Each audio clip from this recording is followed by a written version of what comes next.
Yo, what's up guys? Moving on to the next video, we got to graph these four different equations over here. So starting with this one, I got x squared plus y squared is equal to 9. Hopefully you could recognize this is a circle over here. It's in the format x squared plus y squared equals r squared.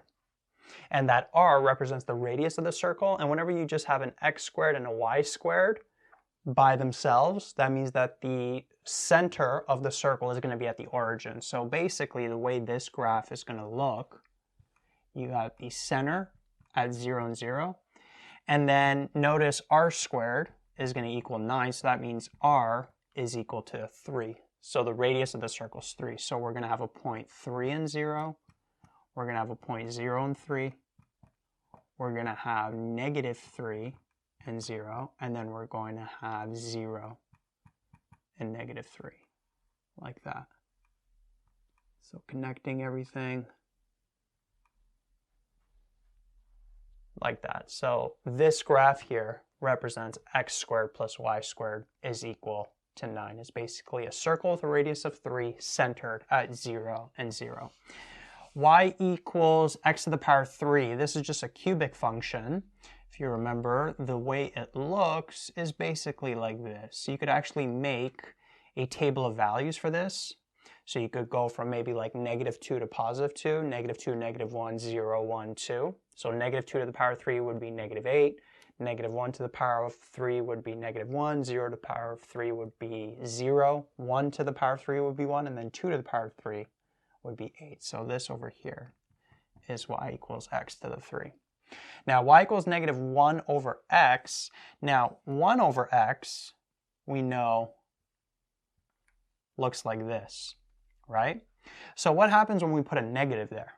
Well, that means the a value is going to be negative. And so what we're going to do is we're just going to reflect this graph on the x-axis. So this is going to go down to here, right? And then this part of the graph is going to go up here, like that.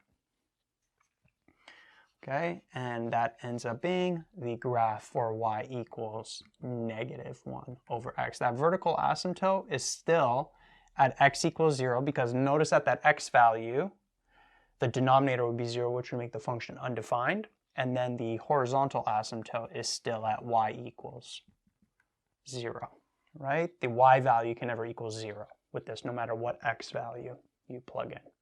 Right, so we just took that 1 over x and we reflected it.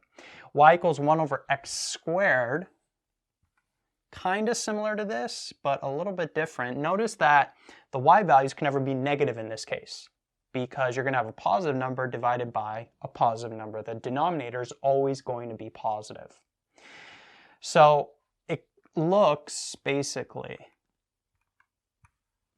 like that.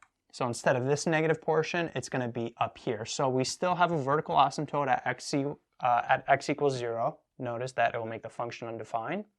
And there's still a horizontal asymptote at the x-axis, which is y equals 0. But there is no negative y values for that function.